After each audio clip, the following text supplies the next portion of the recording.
of Oxford University Islamic Society. I'd like to extend a warm welcome to our esteemed speakers, Shaykh Hamza Yusuf with us all the way from the Zaytuna Institute in California, USA, and Professor Tariq Ramadan with us all the way from the Oxford University Middle East Centre up on Woodstock Road. First off, I'd like to extend a particularly warm welcome to our guests who have joined us this evening from across the globe. Some of you have travelled almost as far as some of our speakers, from as far afield as Australia, America, Tunisia, Sweden, Malaysia, Indonesia, Cambodia, Switzerland, Poland, Holland, Norway, and Bradford. We're grateful to all of you for your presence here tonight.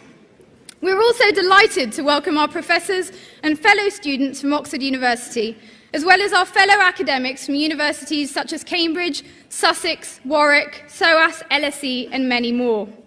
We'd also like to thank the governmental institutions present here tonight, such as the Home Office, the Foreign and Commonwealth Office, the US State Department, and diplomats from numerous embassies, such as the American, Egyptian, Saudi Arabian, and Indonesian embassies. We're also grateful to have such a fantastic representation from the media here tonight, with the BBC, Channel 4, The Guardian, The Times, and many more in attendance. Also, a special thanks goes to Peter Sanders for putting his talent to tonight's photography. Finally, we're pleased to welcome representatives from every sector of civil society, whose presence greatly honours us this evening. Welcome all of you to Oxford.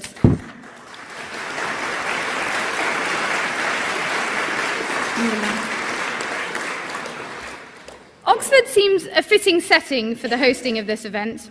With its age-old traditions, odd customs, and at times perplexing dress codes, it's a place where tradition breeds innovation, where new ideas emerge from 13th century colleges, and where old-fashioned tutorials are regarded as a marker of our educational excellence.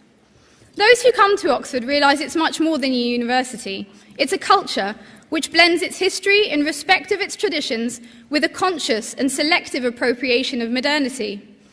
Some of the more famous Oxford traditions include the wearing of carnations during exams, or the boat race, or May morning celebrations. My personal favourite is the time ceremony, an ancient tradition whereby students walk backwards around Merton College courtyard when the clocks go back, in order to ensure that mystical time particles, known as chronicles, that's the technical term, don't disrupt the space-time continuum. It is vital for the continued existence of the universe. As Muslims, we're uniquely placed to relate to the ways in which tradition serves to ground, solidify and enhance not only this university but also our faith, and recognise the value of incorporating new understandings and ideas into that body of tradition, as a way not of diluting it but of exalting and enriching it. Tonight's event is hosted in what many describe as the jewel in Oxford's architectural crown. Some of you may have noticed above our heads a 32-panel painted ceiling designed by Sir Christopher Wren. It depicts truth descending upon the arts and sciences and expelling ignorance from the university. Muslims believe that one of God's names is indeed the truth, and so for many of us, the meaning behind this artistic endeavour has a very special resonance. Indeed, in chapter 24 of the Quran, God says, "God is the truth that makes all things manifest." It is under this ideal of making truth manifest that the Sheldonian has hosted countless distinguished speakers and leading thinkers, from the Queen to the Dalai Lama and Mother Teresa. And tonight, we also aspire to expel ignorance, drawing on divine inspiration, as we address one of the most talked about topics of our time, reform in the Islamic tradition. Tonight's event is hosted by Oxford University Islamic Society, one of the largest and most active student societies at the university. I'd thus like to introduce to you our ISOC president, Amin al-Islam, who will come and say a few words about our society. So please welcome Amin al-Islam.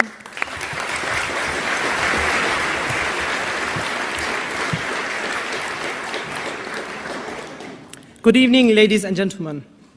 It is an honour, as the president of the Oxford University Islamic Society, to be able to welcome you all here today in the most prestigious of venues for what is most certainly a magnificent occasion. My task here today is to introduce us, your hosts, the Oxford University Islamic Society. I'm meant to explain who we are, what we do, and how we fit into the university at large. But I would like to take an unconventional route, if I may, by first drawing attention to our attire this evening, the so-called sub-fusk, the official academic dress of the University of Oxford. The sub-fusk is an integral part of any Oxford student's life, and we wear it during ceremonies or events of great magnitude. We wear it when we matriculate and are accepted into university. We wear it when we graduate from the university. We wear it for exams, for official meetings, and sometimes even to dinner. It is the highest level of clothing we can display, and so we wear it today. We wear it to honor this occasion. We wear it to honor our speakers, and we wear it to honor you. Many people think, and I'm inclined to agree, that the sub-fusk is beautiful. Others, however, think it makes us look like penguins. Despite what people may think of the sub-fusk, it is intriguing to discover that despite it being an age-old Oxford tradition, it does not originate in Oxford, nor even in England. Instead, it takes its roots from the universities and madrasas of the Islamic world, which predate Oxford. The gown is the equivalent of the robes of the madrasa student. The mortarboard, which I now hold in my hand, and which we cannot wear until we graduate, symbolizes the Quran, which graduates in the Muslim world used to tie to their heads at their graduation ceremonies. Similarly, whenever we are in sub-fusk, we are to carry the mortarboard, just as students in the Islamic tradition used to continually carry their Qur'ans with them. The right to put it on one's head coming only at the end of one's study, when they are worthy of such an act. So when we wear these clothes dating from ancient traditions, we are aligning ourselves to the shared traditions of Oxford and Islam. Whilst the world changes around us, Oxford remains the same, holding fast to our shared values of truth, creativity, and freedom of thought. Just as sub-fusk does not change, we believe that Oxford and Islam remain unchanging at the center of positive change. Accordingly, we continue to strive to be that positive change. In Hillary term alone, we hosted one of our speakers tonight, Tariq Ramadan, in Oxford's most famous debating chamber, the Oxford Union, to talk about jihad. We also hosted a seminar in polygamy in the home of the world's most prestigious scholarship, Rhodes House, and a workshop on Islamic art in Britain's first museum, the Ashmolean. Is it not then appropriate that today we are holding Rethinking Islamic Reform, the most pressing issue in Islam, here in the Sheldonian Theatre, the most prestigious venue in Oxford? This level of excellence which we strive for is down to the hard work and vision of our members. I would then like to take this opportunity to thank my team for all that they have done for this event and for making all of this possible. I once again welcome you to Oxford, and I hope you enjoy the evening. Thank you very much. Assalamu alaikum.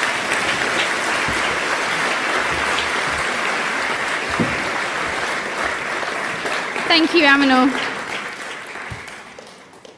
Tonight's speakers are more remarkable than my short introduction of their achievements could possibly convey. But obviously, I'm going to give it a go. Hamza Yusuf is one of the leading Islamic thinkers and speakers in the Western world today. After converting to Islam at the age of 17, Hamza Yusuf studied with some of the most notable scholars in the Arab world for over a decade, receiving a number of teaching licenses in classical Islamic subjects. Following this, he returned to the US to earn degrees in healthcare and religious studies. His years of meticulous traditional study, intellectual rigor, and eloquence have placed him at the very forefront of Islamic intellectual discourse. In 1996, Shaykh Hamza co-founded the Zaytuna Institute in California, which has established an international reputation for reviving the study of classical Islamic studies in the West, and has since become America's first ever accredited Muslim college. As one of the most recognized and respected voices, Shaykh Hamza regularly delivers lectures at venues drawing tens and thousands of supporters. He has advised both the White House and the Arab League, and most recently was a guest speaker at Tony Blair's Faith Foundation. We're deeply honored to welcome Shaykh Hamza to the stage.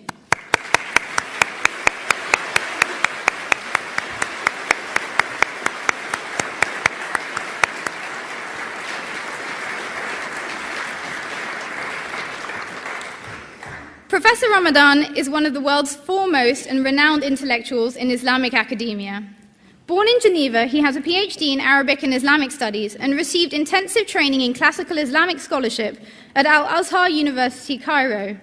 A senior research fellow at St. Anthony's College, he was appointed Chair of Contemporary Islamic Studies at Oxford University in 2009.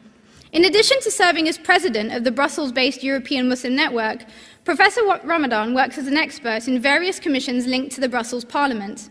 He's also a member of several working parties throughout the world. Dubbed a Muslim Martin Luther, he has repeatedly been named as one of the most important contemporary intellectuals of our time, including by the British Prospect and American Foreign Policy magazines. Time magazine also recognized him as amongst the 100 most important innovators of the 21st century. He has advised numerous Western governments, including the American administration, the British government, and recently the French government, and has written more than 20 books. Please join me in welcoming him to the stage.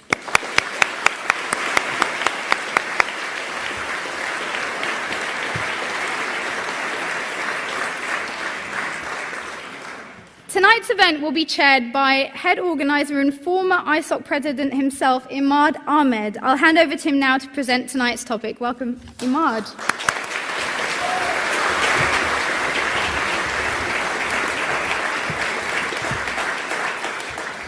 Thank you, Miriam.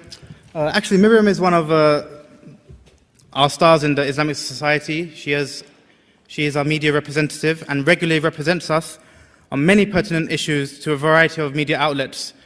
Most recently, she was on the BBC, she was in The Times, in The Guardian. All incidentally, we have represented here in our audience here today. Thank you to Aminal as well. As we can tell from Aminal's speech, he's a person who brings ideas together beautifully. And it is through his vision, his character, energy, and leadership that such a project could come into fruition. So thank you, Aminal.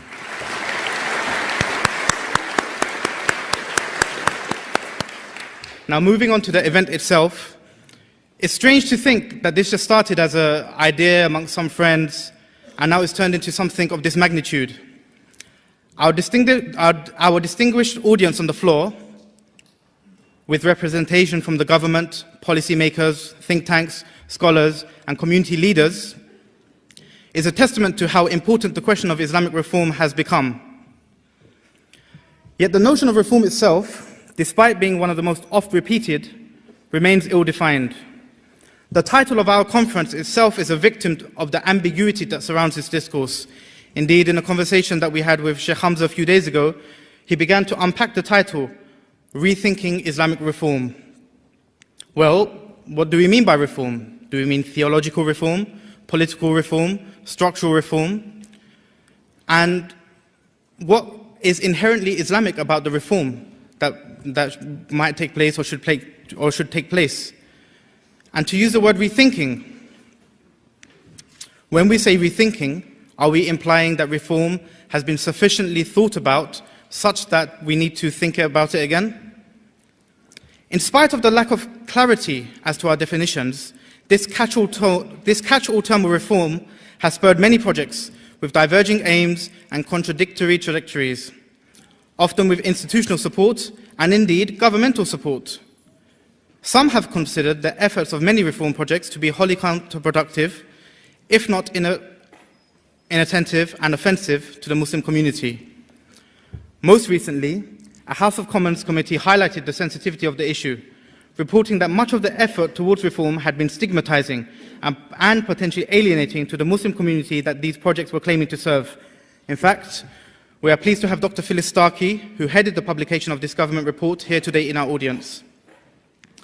Now, I know you don't want to see me here speaking for much longer, so I'm about to go, but just before I go, please allow me to outline the questions which this conference aims to answer. They broadly fall into 4 strands, so I'll go through them in turn. Firstly, what is Islamic reform? What is legitimate Islamic reform? And where are its spheres and its remits? Secondly, why have Islamic reform projects thus far been met with distrust and trepidation from the Muslim grassroots? We would like this answered with a special reference to contemporary reform initiatives. Thirdly, what is the interaction between Islam and the political, social, religious and cultural discourses surrounding it, if any? In other words, is the call to Islamic reform being affected from the outside, or is it an impulse that comes from within?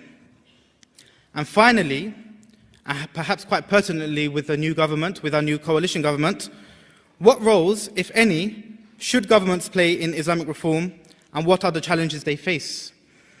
To answer these questions, may I ask our first esteemed guest speaker, Shaykh Hamza, to take the stage. Thank you very much, Shaykh Hamza.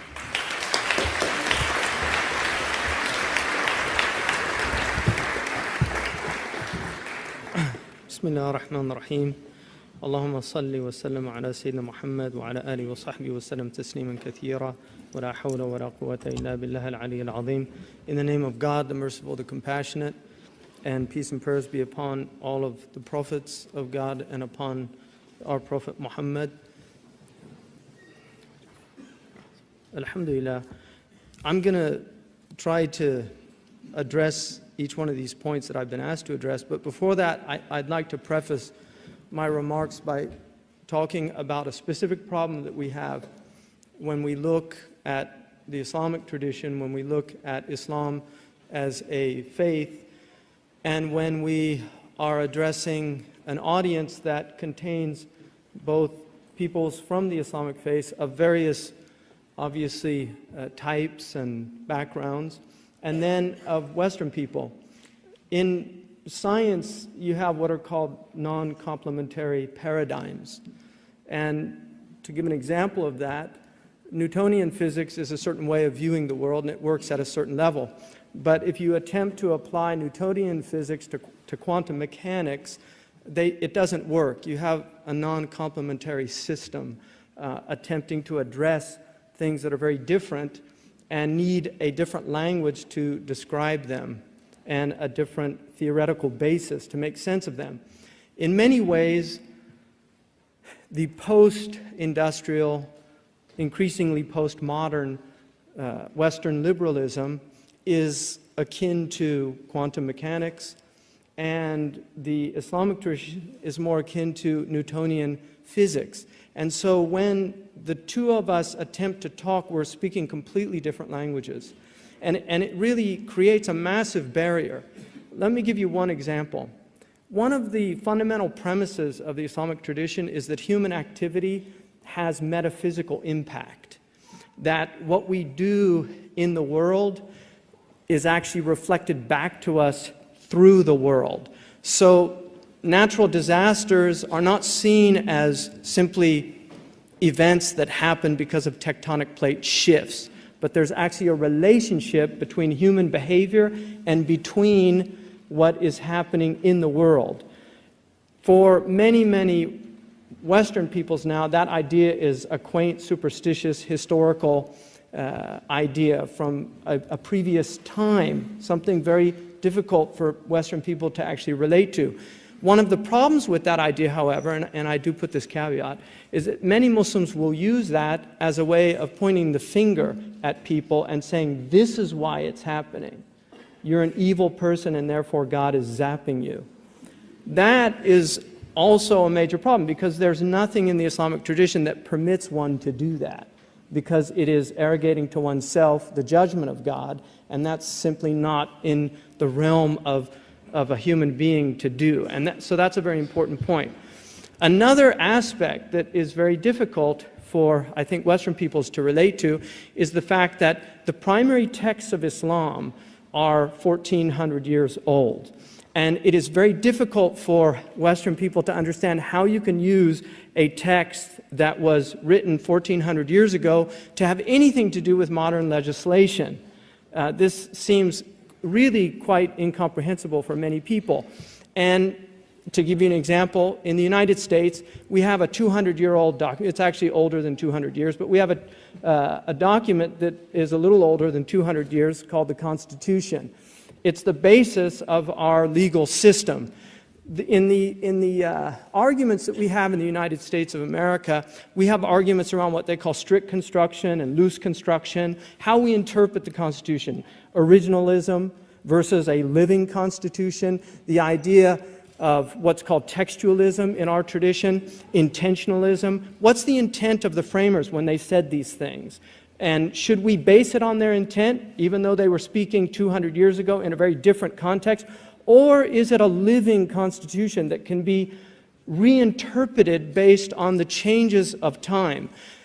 The Founding Fathers didn't really leave a lot of explanation of how they wanted it to be understood, although there are some remarks. Thomas Jefferson said that you can't expect an adult to wear the coat of a child, and countries grow, and therefore our understanding will grow, and there needs to be changes. But he also said, but don't allow the Constitution to be wax in the hands of the government to where they can shape it to fit the way they want. This dilemma that exists in the United States is very similar to the dilemma that Muslims are going through today.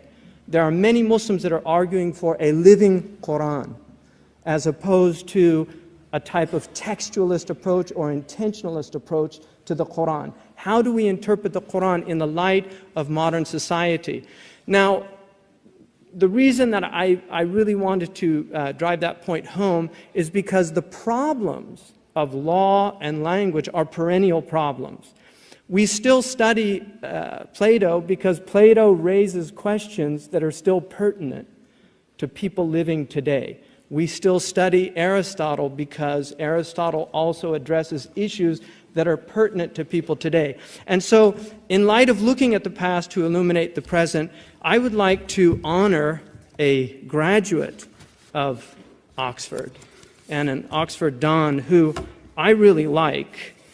And that is the great Arnold Toynbee. Arnold Toynbee studied at Balliol College, and I'm speaking about Arnold J. Toynbee, not the great economist of the 19th century who also has that same name. Arnold Toynbee wrote an essay in 1947 called he wrote a series of essays in a book called Civilization on Trial. One of the things that he said in that book is that when civilizations are confronted with challenges, they tend to respond in different ways, and their responses will determine their success or their failures. But he said one of the common characteristics of a civilization when they're under great stress is to find what he called bugbears, people to blame for their problems. And he mentions now the capitalist West, it uses communism. He said in the divided world of 1947, communism and capitalism are each performing this insidious office for one another. Whenever things go awry in circumstances that seem ever more intractable, we tend to accuse the enemy of having sown tares in our field and thereby implicitly excuse ourselves for the faults in our own husbandry. This is, of course, an old story. Centuries before communism was heard of, our ancestors found their bugbear in Islam. As lately as the 16th century, Islam inspired the same hysteria in Western hearts as communism in the 20th century. It's very interesting in this same essay that he actually argues that Islam is also going to become a problem again. And he addresses what is very fascinating to me, the fact that Islam is up against the wall vis-a-vis Western civilization. And because it's up against the wall, it responds in one of two ways. He calls one of the responses Herodianism and the other Zealotism. Herodianism, he said, is mimicry. It's attempting to find the secret of the people that have conquered you and to become like them. This is the Japanese response to the post-World War situation where the Japanese now have better rock and roll than the Americans. They can imitate Elvis Presley. Even their prime minister, when he came to America, he wanted to go to Graceland. That was the first place that he asked George Bush to go to, and he actually did go and visit because he apparently is a great fan of Elvis. They have some of the finest classical musicians.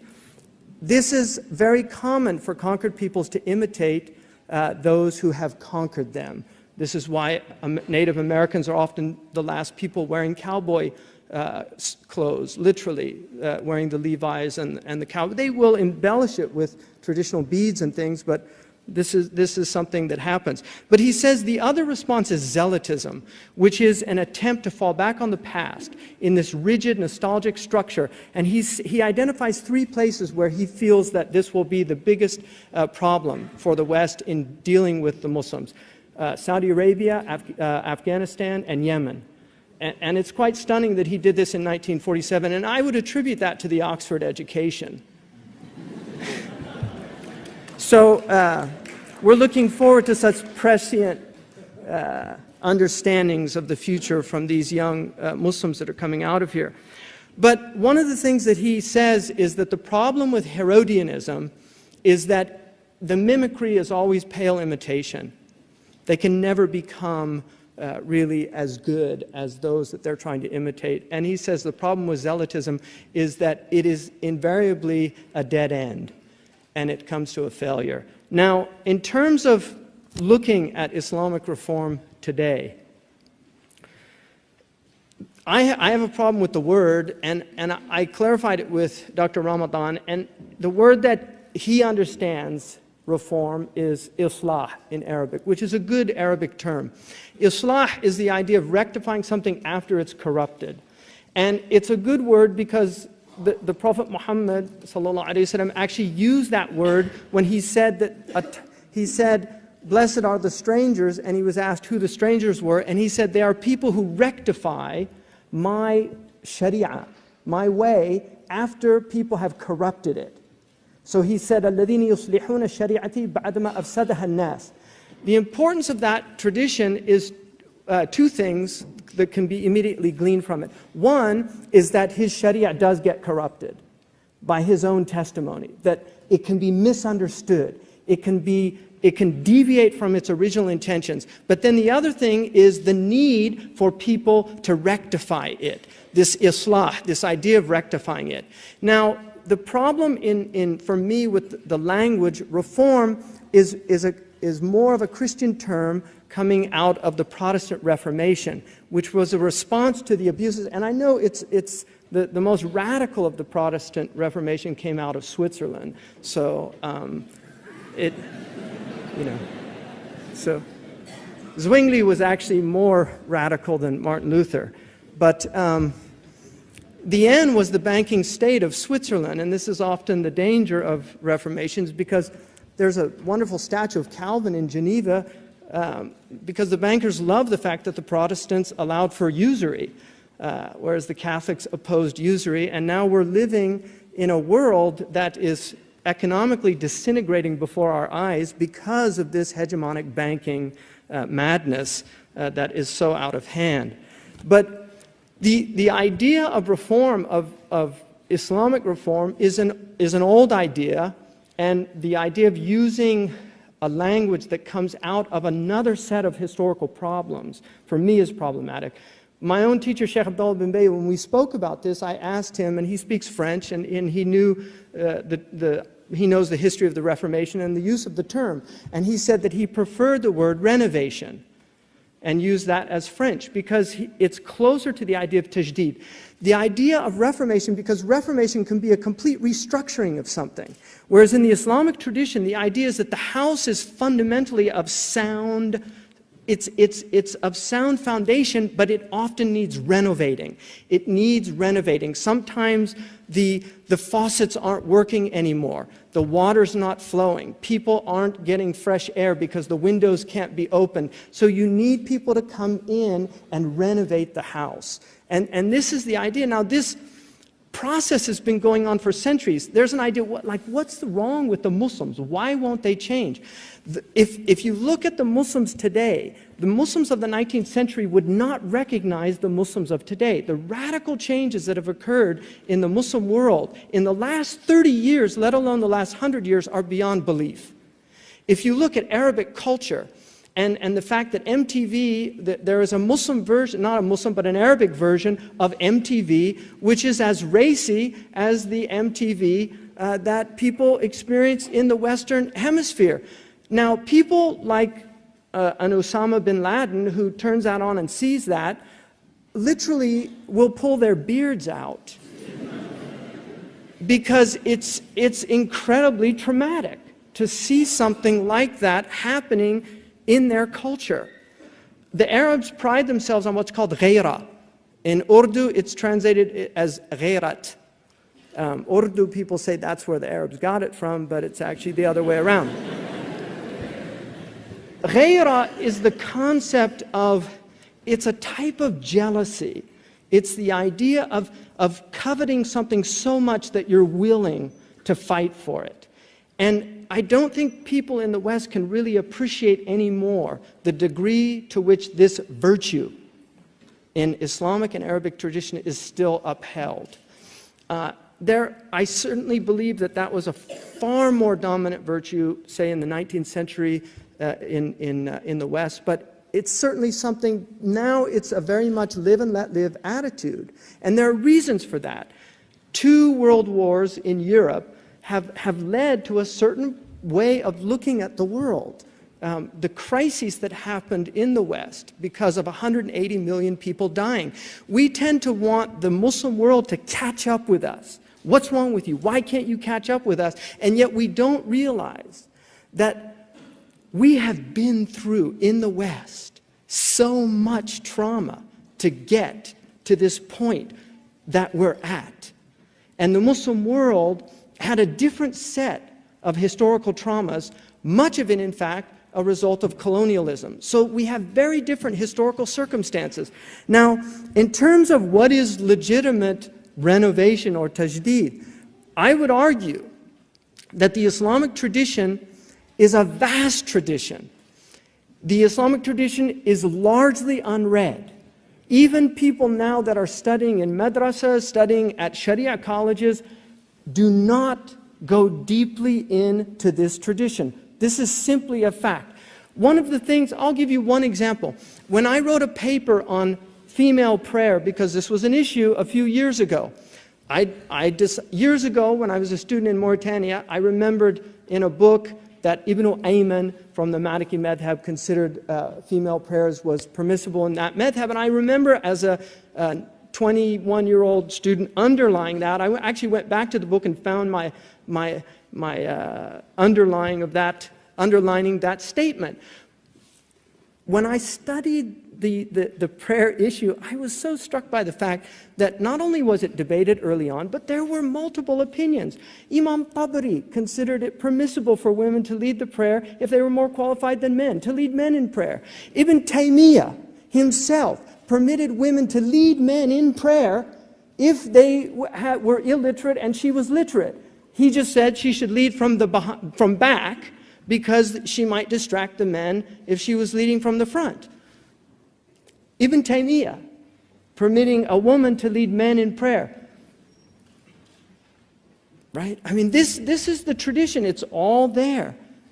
People have no idea how many of these issues were already examined, discussed, and incredible erudition and energy went into this. So if you look, I would argue that the Islamic tradition has within itself all of the needs to renovate the house. But it's going to take an immense amount of intellectual energy. It's going to take very, very highly qualified people, which necessitates institutions that can train and produce the types of people that are needed to engage in this activity. Usul al-fiqh is one of the great, which is in essence, it's the philosophy of legislation in the Islamic tradition. Much of the Quran and the Hadith is in fact closer to what we would call constitutional law in the West. It's not statute law. The Prophet ﷺ gives far more constitutional expressions and legal injunctions than he ever gives cut and dry statute law. Do this, don't do that. He leaves things open. There's an immense amount of ambiguity in the Hadith. This was known early on. There are very few verses of the Quran and Hadith that are considered what is known as qat'iyyat al-dilala, which is where the understanding of the expression is absolute, that we know exactly what it means. It often holds 2, 3, 4, 5, 6 meanings, and you get all of these multiple interpretations.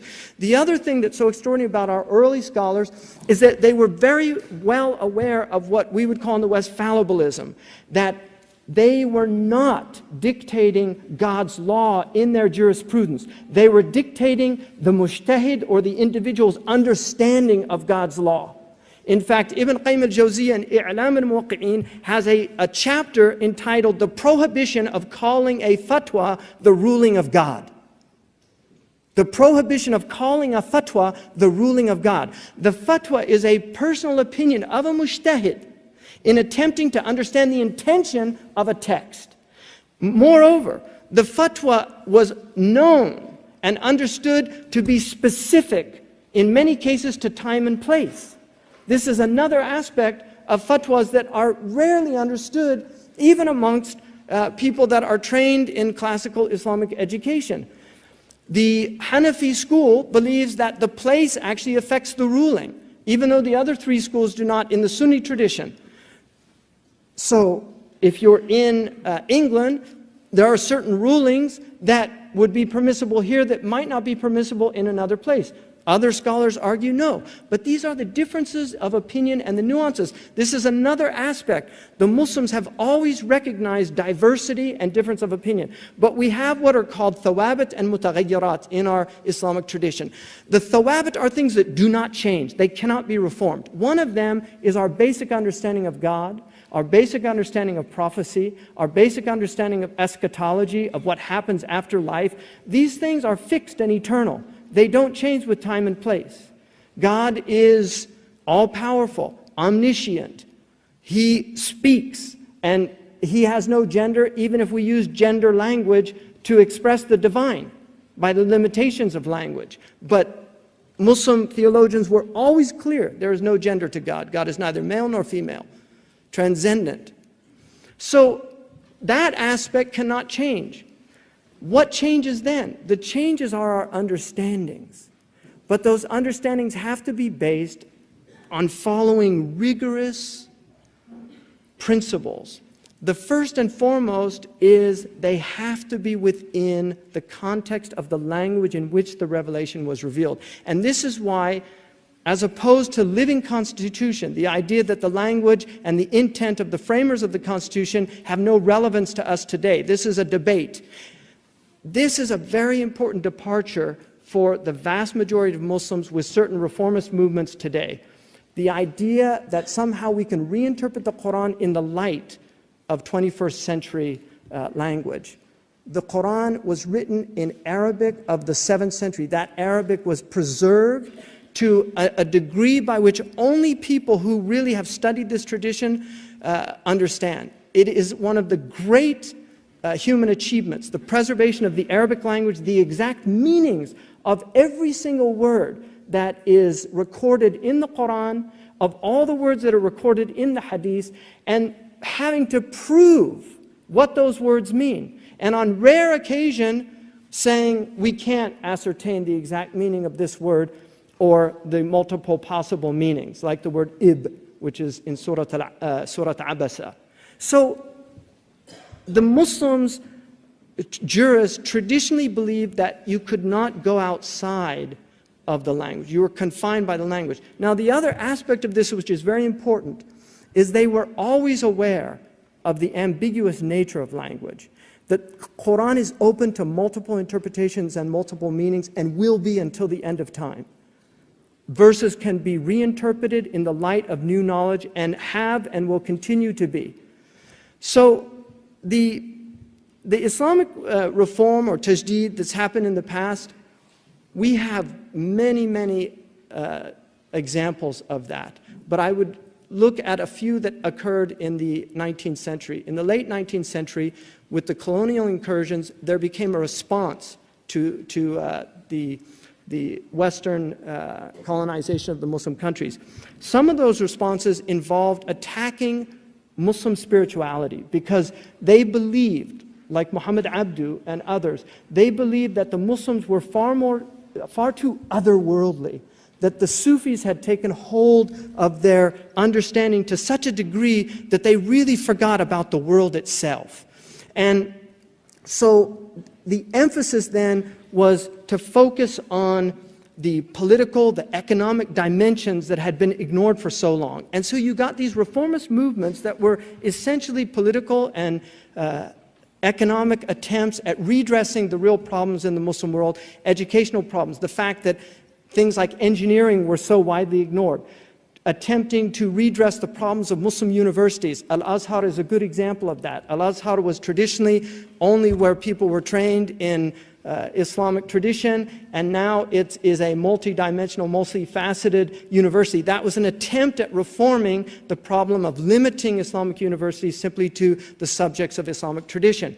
Then you had the political movements of which Dr. Ramadan's grandfather was involved in on his maternal side, Hassan al-Banna, who was part of that tradition of Rashid Rida, who was also one of the reformist trends that occurred in the Muslim world. Ben Badis, who is affected by that in Algeria, so you have a complete reformist agenda in Algeria, and then you have Ala al-Fasi in Morocco.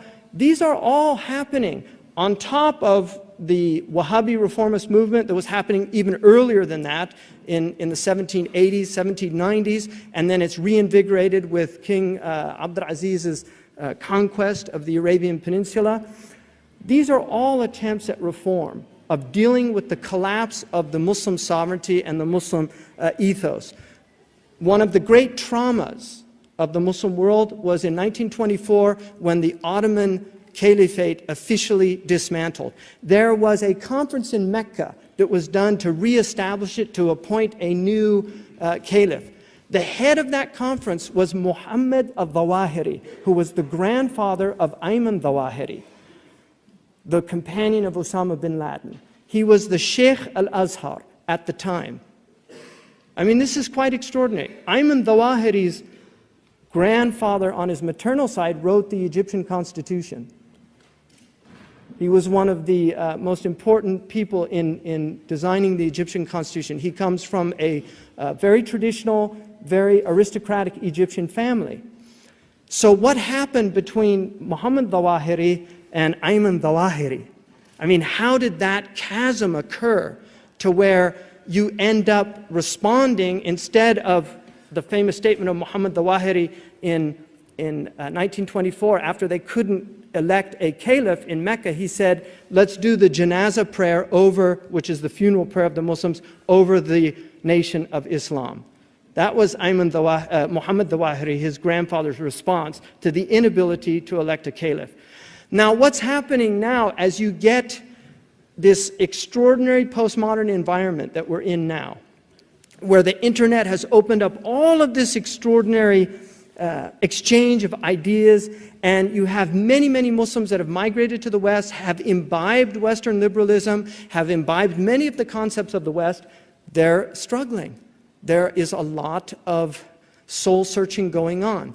We have, for instance, gay and lesbian people in the United States, and I'm sure here, but in the United States, we have gay and lesbian people who are born into Muslim families that want a gay and lesbian Islam. They want an Islam that is big enough to include the gay and lesbian community. And so there's a movement now there. You have people like Irshad Manji, who is also calling for this reform.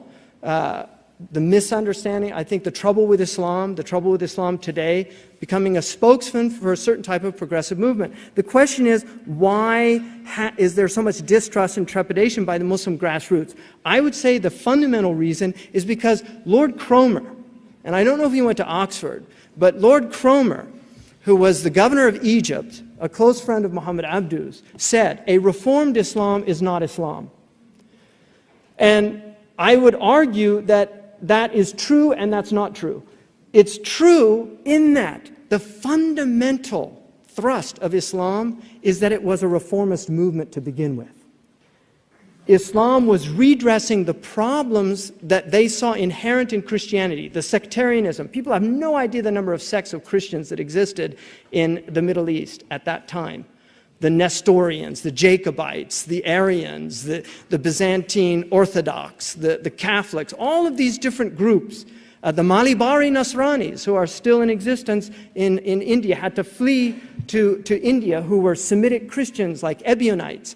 All of these differences. And then also the Jewish rejection of Jesus. So the Prophet Muhammad saw himself as coming to really reform the Abrahamic tradition. He put in place several constraints in his faith. And also in the Quran you will find many verses warning not to change the faith.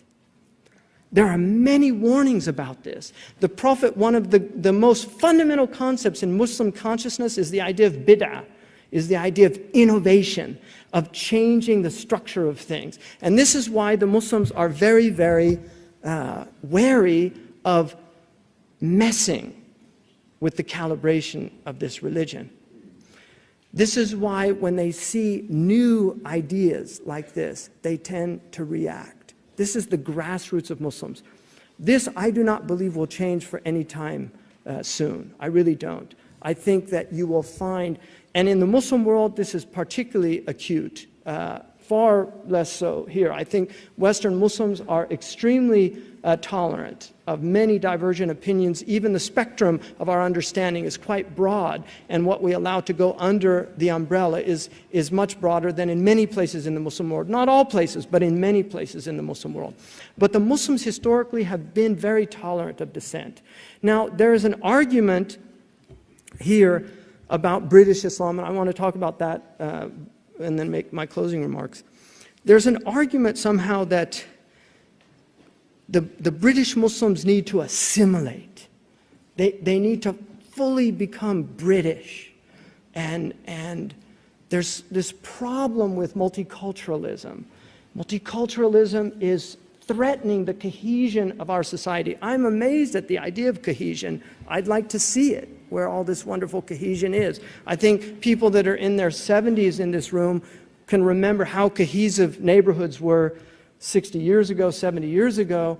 They're much less so today, and I'm old enough to remember how my neighborhood was and how my neighborhood is today. So we have social fragmentation is a problem everywhere. Now, the argument that America, and I find it extraordinary that Brits will tolerate this from your politicians, the argument of saying, look at America, how cohesive they are. They all pledge allegiance to the flag. You know, they have Thanksgiving.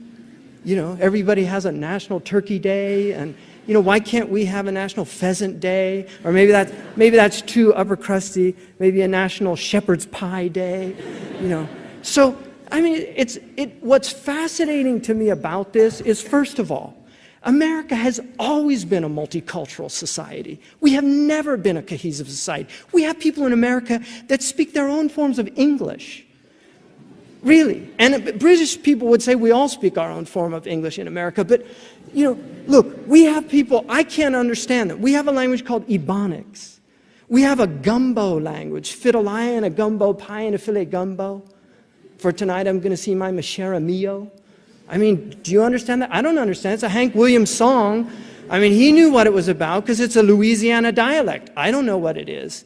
And I'm sure you've got people up in Yorkshire that you can't tell what they're saying. You know, but look, the reality of it is, America, we have people in America driving around in buggies. In buggies. They're debating whether or not to put rubber tires on those buggies. That's what they're debating in their community. And I'm not making this up. America we have places in my state that says, se habla inglés. That means we speak English here. I'm not making this up. We have 7th generation Chinese in San Francisco, Chinatown, that do not speak English. They have been in the United States for 7 generations. This is America. So this idea, this fantasy that some of these British politicians have of bringing this wonderful, cohesive America over here, good luck, my friends. Seriously. But one of the things I love about England is that you've always tolerated eccentric uncles. Why can't you tolerate eccentric religions? Really? I mean, what's so wrong with that? You know, this country was forged in religious wars. Religious and tribal wars to a certain degree. It was forged in that. You learn the lessons of those wars. Britain is one of the most tolerant places in the world. It really is. And like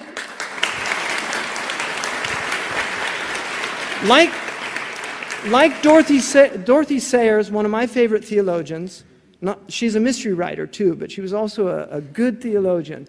Dorothy Sayers said, the British people are slow to anger, but when they get angry, they behave like fools. And there's probably a lot of truth in that, but the fact that they are slow to anger, that's one of the most precious virtues in Islamic tradition, hilm, which is the ability to forbear others, to be slow to anger. In terms of what role should governments play in Islamic reform, I mean, I would argue that governments are one of the most important things that Muslim jurists attempted to address was the limits of government. And Muslims traditionally were very libertarian in their approach. They did not like, our jurists did not like, they didn't work for governments, and we had a separation of powers in the sense that the legislative body was in the jurists, and the jurists were independently working. Islamic Sharia arises completely independent of government support. The great jurists were actually Malik, Ahmad ibn Hanbal, Abu Hanifa, Imam Shafi, all spent time in government jails. All of them. And these were the great founders of the Sunni tradition, and the Shia also have a tradition of persecution at the hands of government as well. In some ways far worse than anything the Sunnis ever suffered. So Muslim jurists were always very wary of government. One of the things about that nothing taints a reputation more in our community than an association with a government. You lose your credibility. When I went into the White House, and I was just a guest, they didn't pay me, I didn't get any money. Maybe I should have asked for something because it was just, but that did more to tarnish my reputation amongst a large segment of the Muslim community, because Muslims are very wary of any scholar who associates closely with a government, and they always have been. And there's a reason for that, because governments never do that out of the graciousness of their goodwill. They co-opt.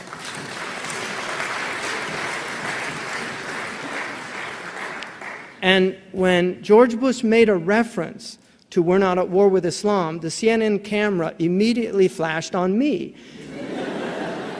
which made me realize that was pre-planned. So we do have a state press. They called it Pravda in Russia, we call it CNN. But these are the problems that we have to deal with. Now, our Prophet said the worst scholars are those at the doors of rulers, and the best rulers are those at the doors of scholars. My own teacher, Shaykh Abdullah bin Bayya, said the first is restricted, and the second is absolute. What that means in Usuli language is that the first is not an absolute statement, because it's dependent on the intention of the scholar. When the Prophet said the worst scholars are those at the doors of the governments, wanting some personal gain from them. If they go there for the sake of God to advise those governments, then they're not from amongst the worst scholars. This is the type of understanding that needs to translate. Finally, in conclusion, I would argue that some of the most important things that have to take place in the UK and in the United States and really in Europe. We have now 30 million Muslims in Western Europe, according to most statistics. We have probably between 6 to 10 million Muslims in the United States. We have about 3 million Muslims, I think, in Canada, and maybe 2 million in Canada. But we have close to 500,000 in Toronto. They make 10% of the population in Toronto. In Philadelphia, America's first capital, we have 10% Muslims now. In New York City, the Eid the City Council of New York voted to make the Eid holiday a holiday in the city of New York, largely because 12% of Muslim children in the New York City School District are Muslim. 12%, that's the largest city in the United States of America, and 12% of its children in its public school system are Muslim. This is an immense opportunity, but it's also a crisis. And we know that in the Chinese ideogram means both crisis and opportunity. It's a crisis because if we don't somehow come to terms with the fact that Muslims do not have the intellectual tools to navigate their religion in uncharted waters, such as these that we are in now, if these tools are not presented in an intelligent way that's rooted and founded in the Islamic tradition, then we have a very serious problem. And this problem, right now, we're only seeing slight externalities. And I'll use that term externality, as you know, is a negative externality of a corporation is the toxic byproducts that come out of it. So like BP, the positive thing was drilling the well. The negative externality is the fact the well didn't work out.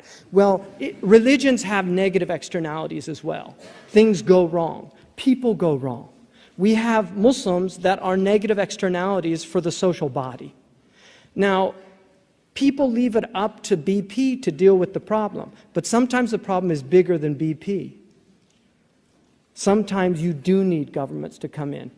When the FBI came to me, not to question me, they never came to question me. I mean, they have at the airport and things, but they never came to my house to question me like was reported in the press. And Dr. Ramadan knows about press. I don't believe press anymore, because once you read about yourself in the press, you know it's just rubbish.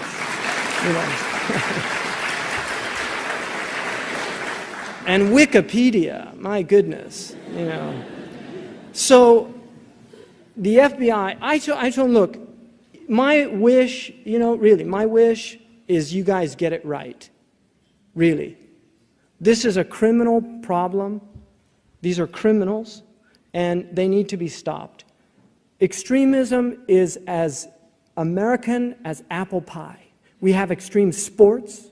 We jump off buildings, you know, with bungee ropes and things. We have extreme eating. We had a woman die recently in a water drinking contest. We have a hot dog contest where they eat 150 hot dogs. People from Egypt would never do that. You know, we have extreme music. They used our music to torture people at Guantanamo Bay. Seriously, they used it to torture. In fact, the heavy metal bands actually protested against their music being used as torture. We have extremism is as American as apple pie, really.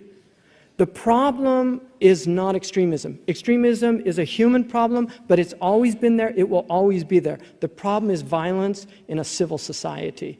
And this is what we need to address, the problem of violence. And at essence, Islam is an Iranic religion. It is a peaceful tradition. Our Prophet was not a warmonger. He did not like war. He disdained war. He said, never hope to meet your enemies. But if you're forced to meet them, be brave in the battlefield. He prohibited the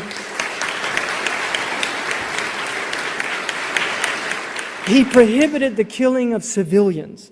He prohibited the killing of women and children. In the Maliki fiqh that I studied, the only time that you can fight a woman if she's a combatant on the other side. The Maliki jurists were so troubled by the hadith that they said, if you see a woman on the battlefield, run away from her. Because they did not want you to fall under that hadith, because it's a mutawatir hadith, it's a factual hadith that has the same strength as a verse in the Quran.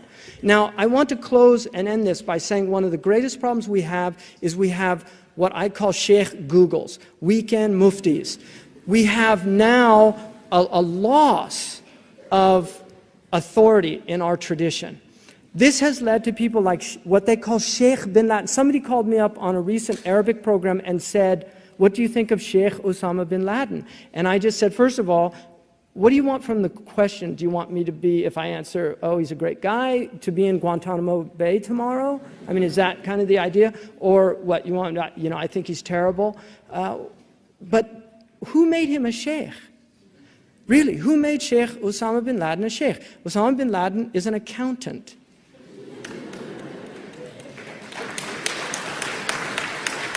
Ayman Zawahiri was a pediatric surgeon.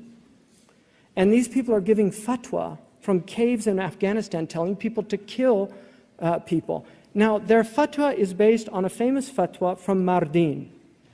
The fatwa that killed Anwar Sadat is the same fatwa. My sheikh and teacher, Sheikh Abdullah bin Bayya, recently held a conference in Turkey in the city of Mardin, which is where the fatwa was addressing an issue in that city. The fact that the ruler of that city was a Muslim but not applying Islamic law, and he was under the influence of the Mughals who were not Muslim at that time. He was asked, is this an abode of war or an abode of peace? He said, it's neither one or the other. It's a hybrid, because it doesn't have the qualities of the abode of war, it doesn't have the qualities of the abode of peace. And then he said something very interesting. He said, therefore, The believer should be treated in accordance with the fact that he's a believer, and the disbeliever should be fought. يُقَاتِلُ الْخَارِجُ عَنِ الشَّرِيعَةِ بِمَا يَسْتَحِقُ. The disbeliever should be fought because he's left the Sharia and as he deserves to be. Now, Shaykh Abdullah bin Bayya, when that fatwa was read in Mardin, he said that can't be right, the text.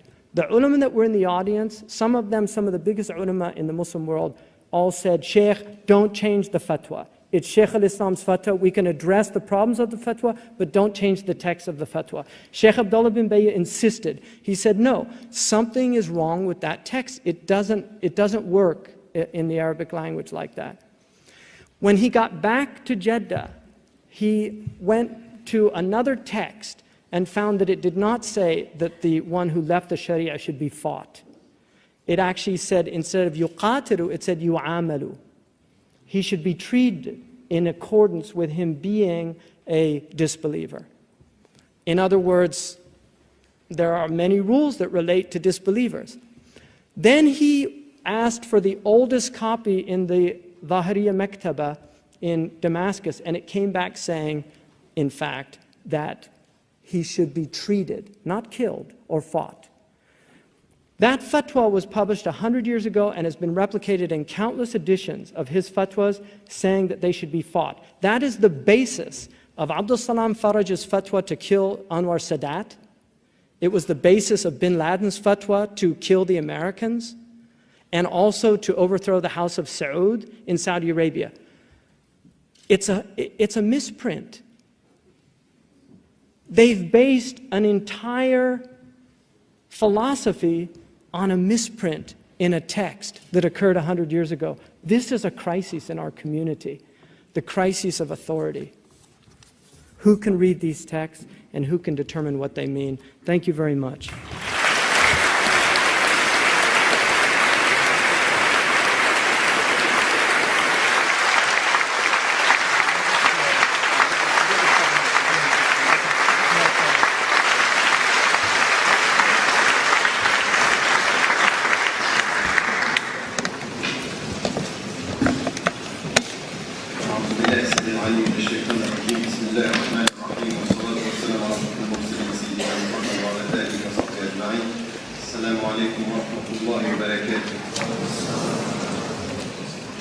I just want to start by thanking the Oxford University Islamic Society for this evening. I think that all of us here, we should and we must thank you for what you have been doing and being able to just bring Shaykh Hamza Yusuf here in this country, in this city. He has been ill for the last few days, so thank you for being here, but thank you, students, for doing the job.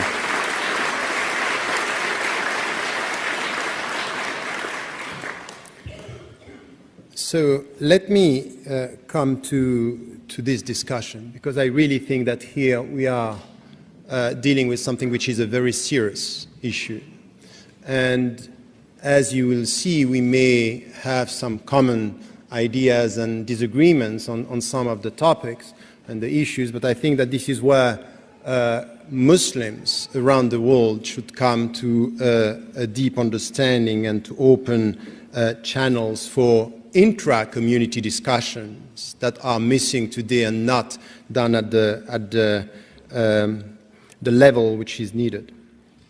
In fact, you know, when I went to Egypt to study, because it was not possible, and I think also that the future of Western Muslims to have institutions in the West, but I went to Egypt and I was with scholars, and in fact there is something common in our journey to Islamic knowledge, is that born and raised in the West and going back to Egypt, for example, it was in Egypt for me, I went to traditional one-to-one courses with scholars and just what I wanted is just to get the knowledge and what we call in the traditional way of teaching ijazat, and this is what I wanted from the scholars. But there is one thing that I asked to one of the scholars, who is a very important scholar in Egypt, Shaykh al-Aqabawi, and I was with him and said, you know what I want to do in the fiqh field? I want to study mawdi' al-ikhtilaf. So what are the issues where the scholars did not agree? I want to understand why. What is the point? And we went through 60 issues on which the scholars are coming from the Sunni tradition, the Shia tradition, and within the Sunni tradition, the Shafi'i, al-Hanbali, al-Maliki, and others. And I wanted to understand how and why. Why first and how they were disagreeing and how they were dealing with the text. Why? Because there is something which is not disputable among the Muslim scholars and among the Muslims, is that the text is the text and the Quran is the Quran. But we agree that there are many interpretations. So from the text, which is one text, there are many interpretations dealing with minds, environments, time, space, and that you have to take this into account if you want to understand.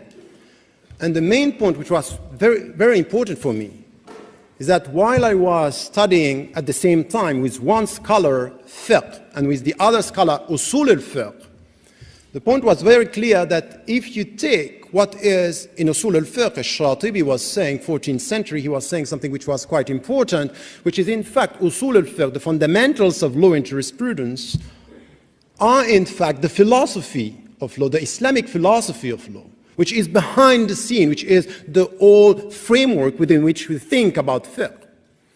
And then you come to all these scholars that are disagreeing, and you understand something which is quite important. In fact, they were not reading the same way, but they had the same intention. And the intention was, how am I the more faithful to the very essence of the text? Not only in the way I read it, but in the objectives. What I want to achieve out of my reading. It's all about the same intention. So this is something which is important, because if now we are speaking about reform, we have to ask ourselves, what are our intentions? Are we trying to be more faithful or still faithful? Or do we want only to adapt to a changing world, forgetting sometimes the very essence of our religion? So intention here is essential.